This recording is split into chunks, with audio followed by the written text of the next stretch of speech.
This is the BBC World Service from Ascension Island.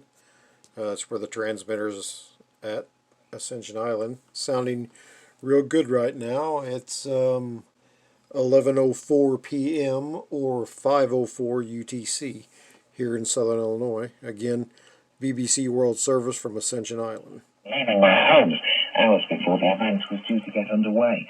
The demonstration was described by the government as a US-backed plot to overthrow the system, and they refused to authorize it. Videos on social media show policemen, some in plain clothes, quickly silencing dissidents who had bypassed the restrictions. The Portuguese government has said it is considering making working from home mandatory again if coronavirus infections continue to rise. Alison Roberts reports. Portugal has one of the world's highest rates of COVID vaccine coverage, with 88% of the population fully immunised. Still, daily new cases have been rising steadily since major restrictions on people's movements were lifted at the start of October. Serious illness and deaths from COVID are still low compared with previous waves. But with the national effort to give older people booster jabs faltering, there is concern about the virus spreading in care homes in particular. The Minister of Labour has now warned that working from home may soon have to be made mandatory. Heavy rainstorms in western Canada have triggered landslides, forcing the evacuation of a town and trapping hundreds of people in cars. Helicopters are being sent in to rescue nearly 300 people on a highway near the mountain town of Agassiz in British Columbia.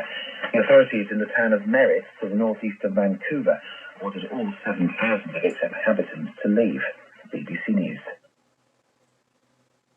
Thank you for that news. Hello and welcome to Newsday. Carney and Lawrence with you, talking about Xi and Biden in a moment. Then the Myanmar military talk to the BBC.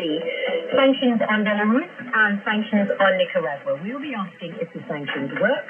Sport and business too. That's Newsday.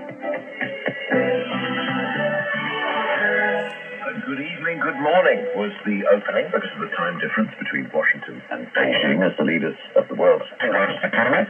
President Biden and President Xi held 3 hours of virtual talks, 3 hours with a 15-minute break at half time. Fair to say they had a lot to talk about as well. We're still kind of waiting to hear more about the talks. They ended